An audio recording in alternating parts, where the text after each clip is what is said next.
విలాప వాక్యాలు 3వ అధ్యాయంలో 32వ వచనం నుంచి జ్ఞాపం చేసుకుందాం. ఆయన బాధ పెట్టినను తన కృపా సమృద్ధిని బట్టి జాలిపడును. హృదయపూర్వకముగా ఆయన నరులకు విసారమునైనను బాధనైనను కలగజేయుడు. దేశమునందు చెరపట్టిన వారి నందరిని కాళ్ళ కింద త్రొక్కుటయు, మహోన్నతిని సన్నిధిని నరులకు న్యాయము తొలగించుటయు, ఒకనితో వాద్యమాడి వానిని పాడి చేయుటయు ప్రభువు మెచ్చు కార్యములు కావు. ప్రభువు సెలవలేనిది మాట ఇచ్చి నెరవేర్చగలవాడెవరు? మహోన్నతుని దేవుని నోటిలోంచి కీడును మేలును బయలు వెళ్ళును కదా. సజీవులు ఎలా ములుగుదురు? నరులు తమ పాప శిక్షను బట్టి ఎలా ములుగుదురు? మన మార్గములను పరిశోధించి తెలుసుకొని మనము యెహోవా తట్టు తిరుగుదుము.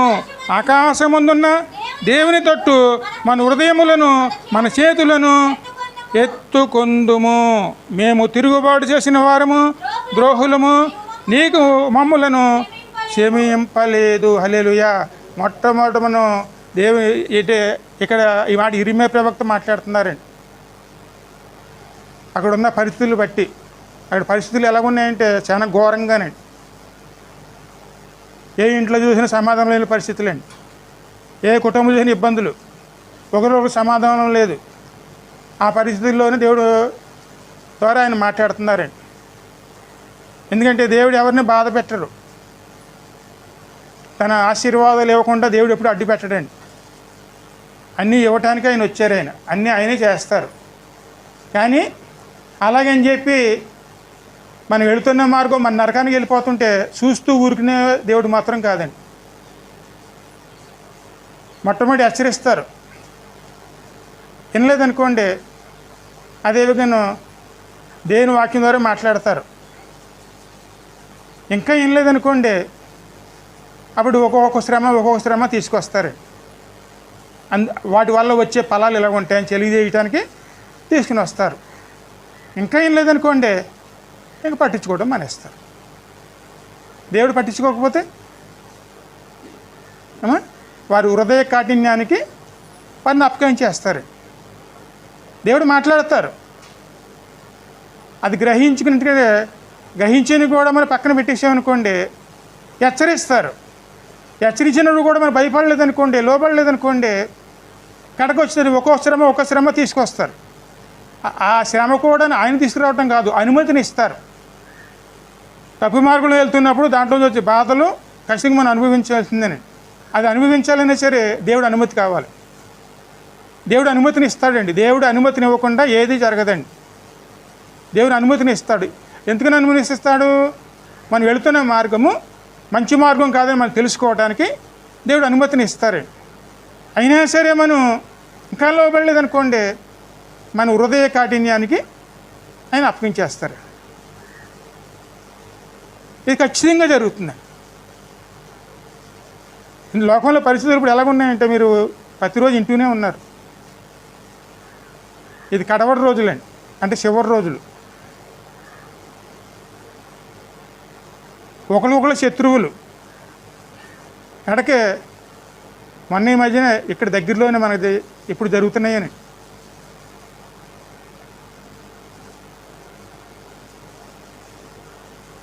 ఒక అమ్మాయి 16 సంవత్సరాలండి. ఆమె ఒకళ్ళు ప్రేమిస్తే ఇక్కడికి తల్లి కూడా ఒప్పుకుందంట.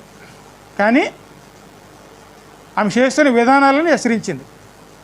ఇలా నడుచుకోవడం మంచిది కాదని. ఆ హెచ్చరిక ఆమెకి అడ్డంగా తిరిగిందండి. ఎందుకంటే ఆ హెచ్చరికలు ఆమెకి ఎలా కనపడింది? ఆమె వెళుతున్న మార్గం అడ్డంగా కనపడింది.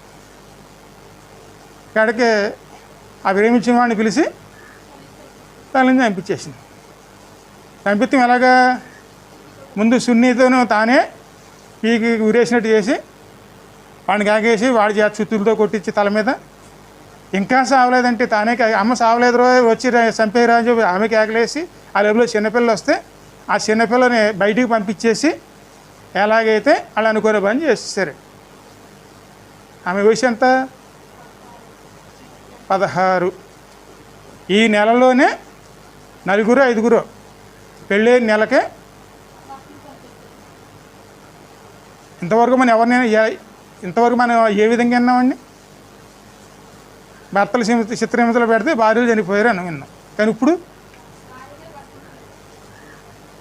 కఠినమయంగానండి. పెళ్ళైన వారానికి 2 రోజులకి నెలలకి అవన్నీ అక్కడ మన దేశంలోనే.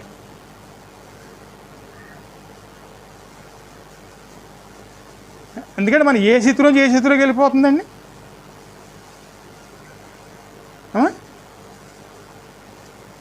ఈ స్థితిలోకి వెళ్ళిపోతున్నప్పుడు మనకి శ్రమలు రాకపోతే ఏమొస్తాయి? ఎందుకంటే మనం చేసామని కాదు. ఇప్పుడు ఈ బాటిల్లో ఇందాక చెప్పాను చూడండి, ఆ నీళ్లు మీకు ఎప్పుడైనా అవసరం తాగుతారు, కానీ అది అందులో ఇసుక ఉందని తెలియదు మీకు. కానీ ఆ ఫలితం ఎవరు అనిపించాలి?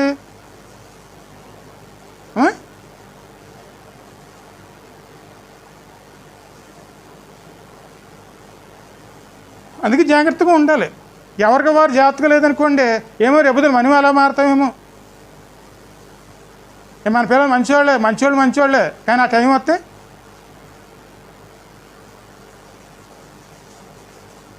ఎప్పుడు ఏ విధంగా మనుషులు మారిపోతారో ఎవరికీ తెలియదు.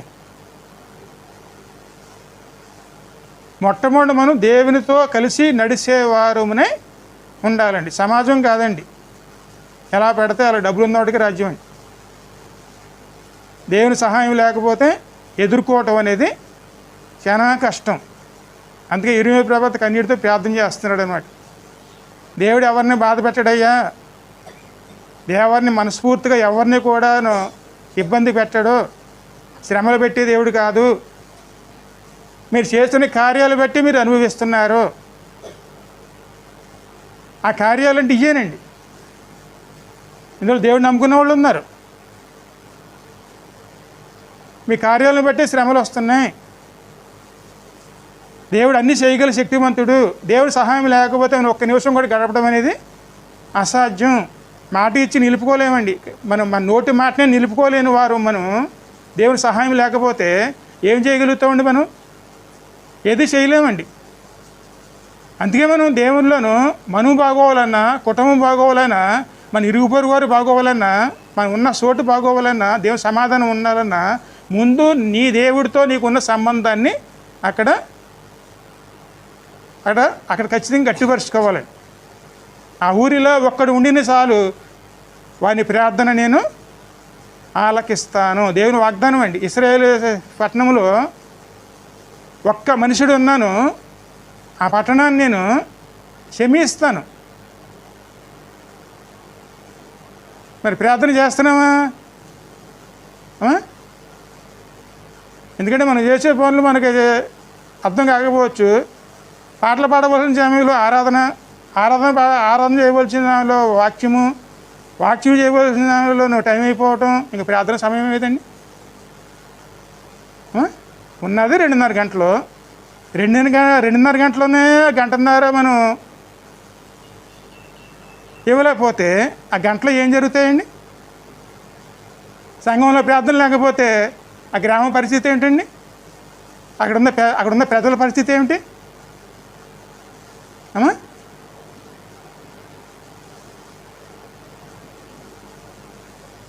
ప్రతి ఒక్క విషయంలో కూడా మనం మెలుగుగా లేకపోతే సాధారణ ఎక్కడో ఉండడండి.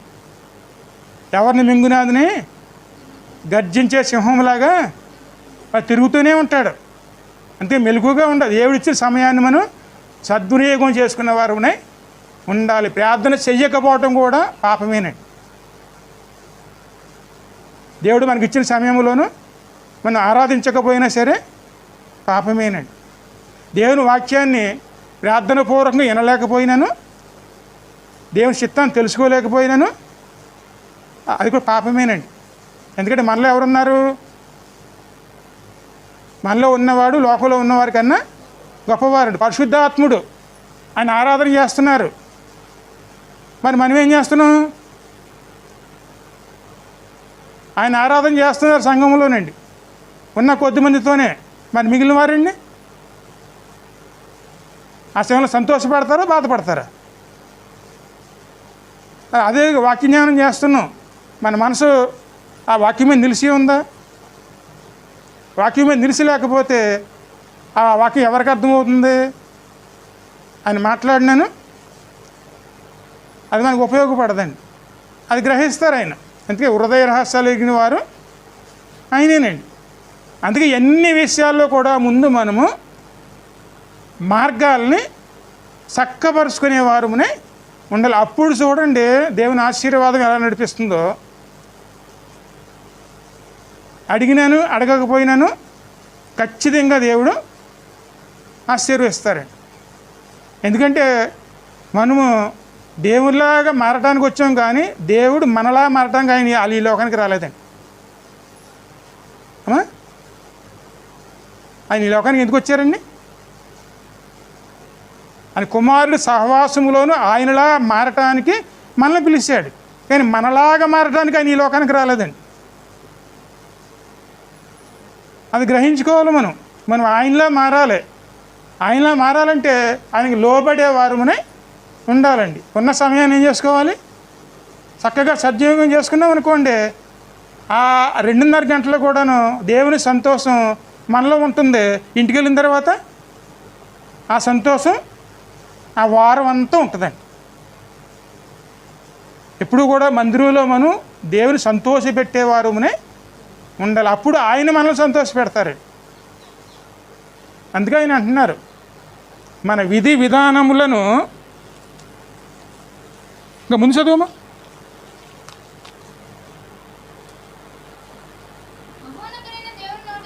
మహోన్నత దేవుని నోటి నుంచి కీడును మేలును బయలు వెళ్ళును కదా.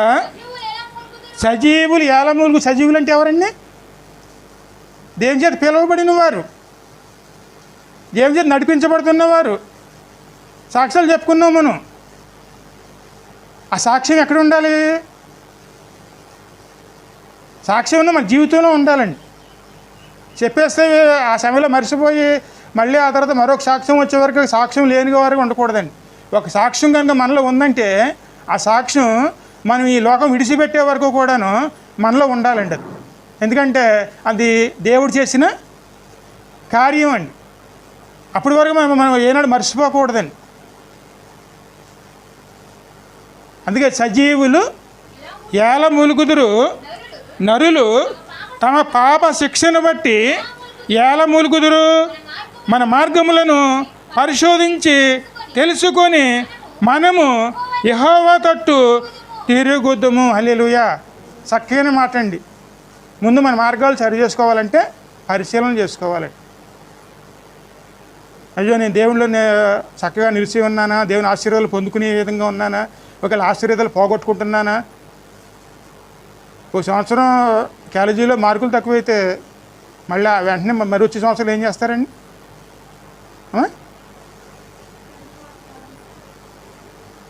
ఆ మార్కులు రావాలంటే అప్పుడు మీరు జాగ్రత్త పడతారా, లేకపోతే ఇంకా జాగ్రత్తగా ఉంటారా? దేవుని ఆశీర్వాదాలు రావట్లేదంటే, దేవుని ఆశీర్వాదాలు రావాలంటే ఏం చేయాలి?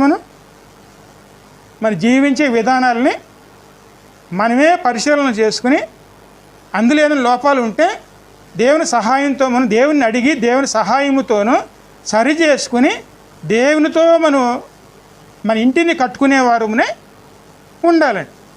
అదే దేవుని చిత్తం. అదే చక్కగా వాళ్ళందరూ మాట్లాడతారు. రండి మన జీవిత విధానాలను మన మార్గములను పరిశోధించి తెలుసుకొని మనం యెహోవా తట్టు తిరుగుదు. పరిశోధించి తెలుసుకోవాలండి. అంటే మనలో ఉన్నాయి మనం పరిశోధిస్తాను కానీ మనం బయటపడవండి. అంటే వాక్యాన్ని పెట్టాలి ముందు. వాక్యము ఏం చెప్తుందో గ్రహించుకోవాలి. వాక్యానికి విరుద్ధంగా ఉందా దాన్ని తీసేసుకోవాలి. కానీ వాక్యాన్ని పెట్టకుండా లోకాన్ని పెట్టుకున్నాం అనుకోండి, మనం చేసింది ప్రతిదీ కూడా మనకు కరెక్ట్గా కనపడుతుంది. ఎప్పుడు కూడా మన జీవిత విధానాల్ని లోకాన్ని బట్టి పరిశీలన చేసుకోకూడదండి. వాక్యాన్ని బట్టి మనం పరిశోధించుకునే వారునే ఉండాలి. వాక్యం ఎందుకు? మనకి మన జీవితాన్ని కట్టుకోవటానికండి. ఇంట్లో అర్థం ఎందుకు?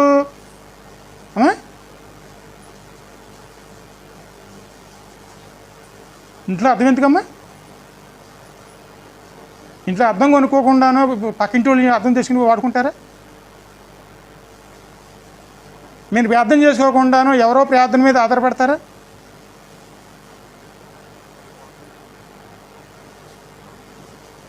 ఇంట్లో మన దేవుని సహవాసంతో లేకుండానో ఎవరో ప్రార్థన వల్ల ఎవరో చేసిన దాని మీద మనం ఆధారపడి ముందుకెళ్ళిపో పరలోకం వెళ్ళిపోతామండి. అంటే వాళ్ళ ఇంట్లో పరిశుద్ధత ఉన్నది, ఆ పరిశుద్ధత మనలో ఉండాలంటే ఖచ్చితంగా మనం కూడా ఏం చేయాలి? ఎక్కడ పొరపాటు జరుగుతుంది, ఎక్కడ ఇబ్బందిగా ఉన్నది తెలుసుకున్నాం అనుకోండి, వాక్యాన్ని బట్టి ఆడు దేవుడిని అడగాలి. ప్రభా నేను వెళ్తున్న మార్గం సరైంది కాదు, నువ్వు నన్ను నడిపించు. అప్పుడు ఆయన పరిశుద్ధాత్ముడిగా నడిపిస్తారు. ఎలా నడిపిస్తారేమో, మనం ఎలా ప్రార్థన చేయాలో మనకు తెలియదు కాబట్టి ఆయనే మన గురించి ప్రార్థన చేస్తారండి. ఆ ప్రార్థనలో మనం ఆయనతో ఏకీభవించేవారునే ఉండాలి. అదేవిధంగా కుమారుడు ఏం చేస్తారు? తండ్రి కుటుంబాశ్రమంలో కూర్చుని తన యొద్దకు వచ్చిన వారి విషయంలోనూ ప్రార్థన చేస్తూనే ఉంటారండి. ఇద్దరు ప్రార్థన, మన కోసం ఇద్దరు ప్రార్థన చేస్తూనే ఉంటారు. మరి మన ప్రార్థన? అందుకే ఎప్పుడు కూడా మన సమయాల్ని చక్కగా ఎప్పుడు కూడా జాగ్రత్త కలిగిన వారునే. ఒకసారి 50వ కీర్తన చూస్తే 17 నుంచి 23 వరకు చూడమ్మా.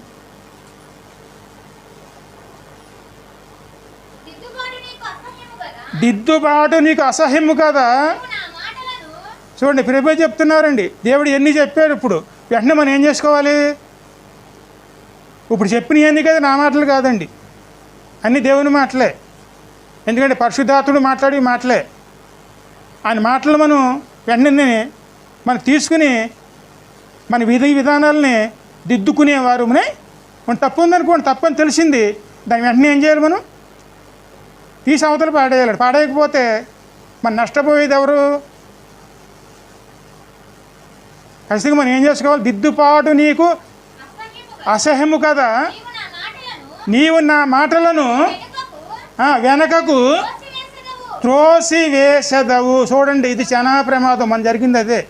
దేవుడు మాట్లాడుతున్నాడు, దేవుడు హెచ్చరిస్తున్నాడు. ఆ మాటలు తీసి ఎక్కడ పెడుతున్నామండి మనం? చూడు, వెనక తోసేస్తున్నాడు. మన విధి విధానం మీద వెళ్ళిపోతున్నాం మనం. ఆ దేవుడు చూస్తున్నాడు. ఖచ్చితంగా ఆయన కోపం వస్తుంది. అందుకే మేలును కీడును ఆయన నోట్లోంచి బయలు వెళ్ళును కదా. ఇందాక వాక్యంలో స్పష్టంగా ఉందండి. మేలు వెళ్తుంది, కీడు వెళ్తుందండి. అక్కడ దేవుని నోట్లోంచి మేలు మాట రావాలా, కీడు మాట రావాలా? మేలు మాట రావాలంటే దేవుని మాటల్ని త్రోసివేయకూడదండి, వెనక్కి పాడేసుకునే వారు ఉండకూడదండి. దాని విలువనిచ్చేవారునే ఉండాలి, దాన్ని సరి చేసుకోవడానికి ఉపయోగించుకునేవారునే ఉండాలి. ఉన్నామనుకోండి ఖచ్చితంగాను మేలు అనేది ఆయన నోట్లోంచి వస్తుందండి. చదువమ్మా. నీవు దొంగను చూసినప్పుడు వానితో నీవు ఏకీపించుదు కదా. వ్యభిచారులతో నీవు సాంగత్యం ఏమిటి? దేవునికి విరోధమైన క్రియాలే, దేవుని విరోధమైన వాటినే మన జీవిత విధానంగా మనం ఒక విగ్రహములుగా పూజిస్తున్నామంటే అది వ్యభిచారంతో సమానం అండి. దేవునికి వద్దన్నది ఏదైనా సరే మన జీవనాధారంగా పెట్టుకున్నామంటే అది దేవునికి అవమానకరంగా ఉన్నదైతే అది వ్యభిచారంతో, అంత పాపంతో సమానం అండి. అది ఆ పాపాన్ని దేవుడు సహించడండి. అందుకే దేవుడు హెచ్చరిస్తున్నాడు అనమాట. చదువమ్మా.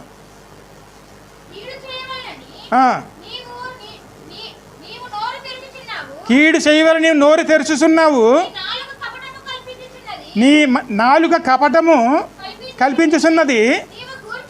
నీవు కూర్చుండి నీ సహోదరుల మీద ఏం చెప్తున్నామండి? మనం ఓసారి కూర్చున్నప్పుడు మనం వాళ్ళ గురించి వీళ్ళ గురించి మనం చెప్పుకున్నాం అనుకోండి, వాళ్ళు ఎవరు? దేవుని బిడ్డలు. మనం ఎవరు? దేవుని బిడ్డలమండి. మన మాట ఆలకిస్తాను, వారి మాట ఆలకిస్తాడు. మనం మాట్లాడుతున్నప్పుడు వారి గురించి మనం చెప్తున్న దేవుడు విన్నాడు అనుకోండి, దేవుడు ఎలా అంగీకరిస్తాడండి? నా ఇంటి గురించి నేను సరి చేసుకోగలను అని ప్రభు చెప్తారండి. నా ఇంటి విషయంలో నేను సరి చేసుకోగలను అని నువ్వు సరి చేయగలవా? అమ్మా, ఏనాడు కాదండి. చదువమ్మా. నీ తల్లి కుమారుడి మీద అపనిందలు మోపుచున్నవు. హల్లెలూయా. ఇది సంఘాల్లో గుర్తుంచుకోవాల్సిన విషయమండి. సంఘంలో ఒక బిడ్డ మీద మరొక బిడ్డ నిందలు మోపకూడదండి. నిందలు కాదు చేయవలసింది, ప్రార్థన చేయాలి. నీ తల్లి కుమారుడు అంటే తల్లి సంఘంలోనూ ఒక బిడ్డ మీద వాడు పొరపాటు చేయొచ్చు, దేవుని దూరం అయిపోవచ్చు. కానీ అది మనం కొండలు చెప్పేవారి కింద, మన నిందలు మోపేవారి కింద ఉండకూడదండి. ఆ విషయంలో మనం ఏం చేయాలి? దేవునికి ప్రార్థన చేయాలండి. ఆత్మ నశించిపోతున్నది, రక్షించేయాలని చెప్పి ఆత్మ గురించి ఏం చేయాలి? ప్రార్థన చేయాలి. ఆ పని మానేసి మనం ఈ పని చేస్తే దేవుడు ఎలా సహిస్తారు? ఆయన అసదమ్మ, ఇట్టి పనులు నీవు చేసిన ఎడల నేను మౌనినై ఉంటినని, అందుకు కేవలము నీ వంటి వాడినని నీవు అనుకుంటివి. ఇది అందుకే చూడండి, దేవుళ్ళ మను మారాలి కానీ మనలా దేవుడు మారడండి. ఈ మన వాస్తవమే కదండి. ఆయనలాగా మను మారాలా, లేకపోతే మనలాగా ఆయన మారాలా?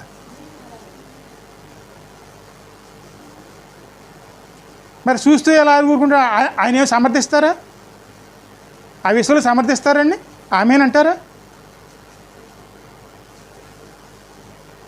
నీ దేవునికి నువ్వు తెలియజెప్పకుండా మనం ఒకరి మీద నిందలు వేస్తే, నాకెందుకు చెప్పలేదు అని ఆయన అడిగితే అప్పుడు మరి సమాధానం ఏమిటండి? వాళ్ళ ప్రవర్తన గురించి మనం ప్రార్థన చేస్తున్నామా?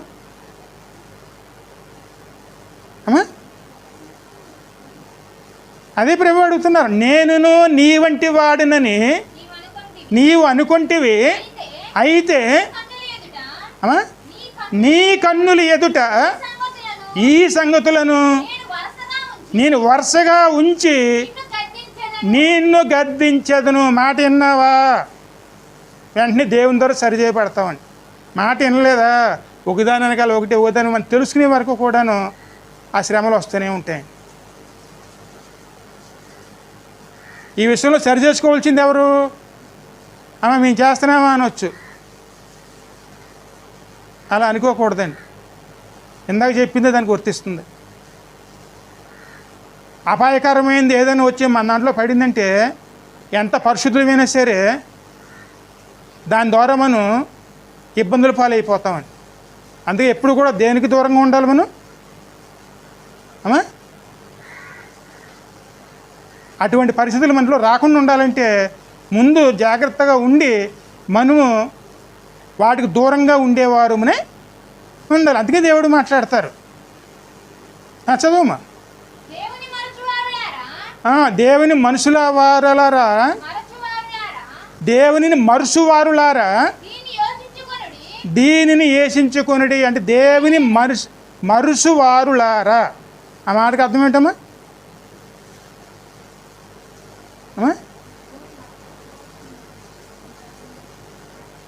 సమాజంలో ప్రార్థన నడుస్తుంది, పక్కన అన్యుల భోజనాలు ఉంటాయి. మనకి భోజనాలు ముఖ్యమా, మన దేవుడి ప్రార్థన ముఖ్యమా? లేదండి.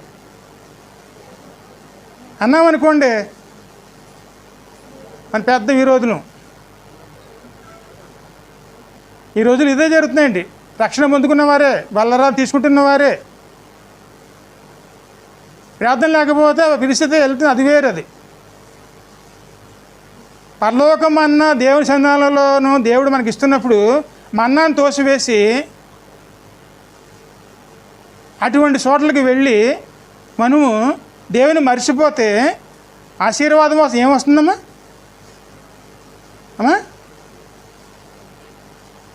ఏమీ మనసులో పెట్టుకోండి. ఎందుకంటే ఇటువంటి పరిస్థితులు మనకు కూడా వస్తాయి. ఆ సమయంలో మనం ఏం చేయాలి? అక్కడ జాగ్రత్త పడవలసింది ఎవరు?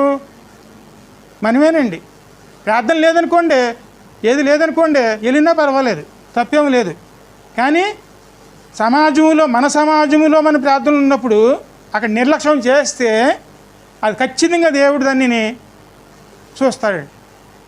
అందుకే దేవుడును మరుసువారులారా, చదవమ్మా, దీనిని యోచించుకొనుడి, లేని ఎడల నేను మిమ్మలను చీల్చి వేయుదును, తప్పించువాడెవడును లేకపోవును. హల్లెలూయా. ఇది అండి. ఎందుకంటే దేవుడు కృపాసత్య సంపూర్ణుడే, ఆశీర్వించేవాడే.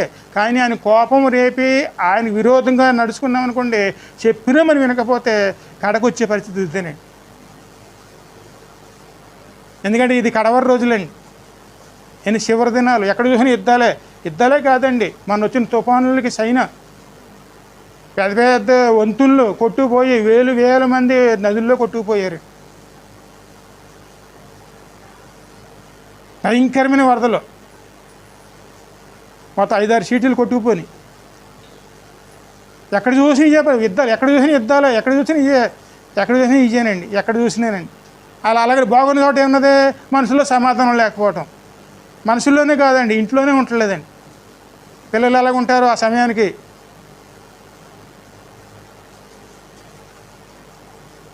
పెంచిన తల్లిని ఏం చేసింది ఆ పిల్ల? అంటే మన పిల్లలు మనం నమ్మొచ్చా? మన పిల్లల్ని మనం నమ్మకపోతే ఇంక లోకంలో ఎలా బతకగలమండి?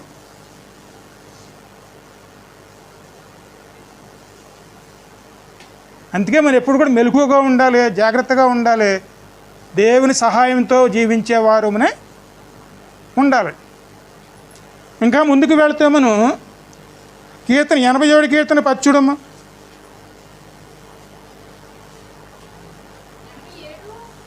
81:10, 10 నుంచి 15 వరకును. ఐగుప్తు దేశములో నుండి నిన్ను రప్పించిన నీ దేవుడిని యెహోవాను నేనే, నీ నోరు బాగుగా తెరువుము, నేను దాని మొట్టమొదటి అవకాశం ఏమిస్తున్నారు మనకి? రండి ప్రార్థన చేయండి, ఖచ్చితంగా నేను మిమ్మల్ని ఆశీర్వదిస్తాను. బాగుగా అంటే ఏమిటి? దేవుని మహిమపరిచే విధంగా దేవుని సహాయంతోనండి ప్రార్థించేవారండి. ఎందుకంటే సంఘంలో ఎవరు ఉంటారు? పరిశుద్ధాత్మలు ఉంటారండి. ఆయన ప్రార్థన చేస్తారు, ఆయన ఆరాధన చేస్తారు, కుమారుడు మాట్లాడతారండి. ఆయనతో ఏకీభవించి మనం ఏం చేయాలి? బాగుగా నోరు తెరిచేవారునే ఉండాలండి. పాటల్లోనూ, ఆరాధనలోనూ, ప్రార్థనలోనూ, వాక్యాన్ని చదువుతున్నప్పుడు బాగుగా నోరు తెరిచి దేవుని మహిమపరుచుకున్నాం అనుకోండి, మన నోరునైనా నింపుతాడు. హల్లెలూయా. అయినను నా ప్రజలు నా మాట ఆలకింపకపోయిరి, ఇశ్రాయేలీయులు నా మాటను వినలేకపోయిరి. కాబట్టి వారు తన స్వకీయ ఆలోచనలను బట్టి నడుచుకున్నట్లు, వారి హృదయ కాఠిన్యమును బట్టి నేను వారిని ఇక్కడ దేవుడు ఏం చేస్తున్నారండి? మన మానాన్ని మనకు వదిలేశారనుకోండి, ఖచ్చితంగా మనం ఎక్కడికి వెళ్తామండి? దేవుడు నడిపించకుండా నువ్వు ఎక్కడికి వెళ్తావు అక్కడికి వెళ్ళలే అని చెప్పి ఆయన వదిలేస్తే అందరూ ఎక్కడికి వెళ్ళాలి?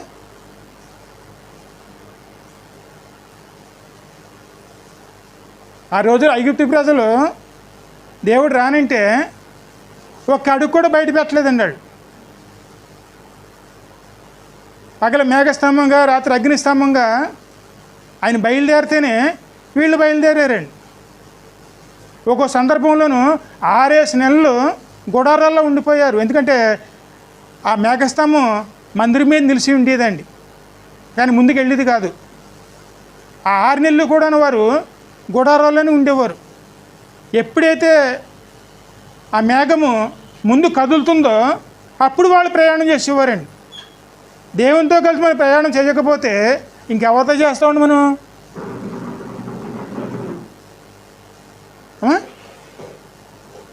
అందుకే ఆయన అంటున్నారు అన్నమాట, మీ హృదయ కాఠిన్యాలకి మిమ్మల్ని నేను అప్పగించేస్తాను.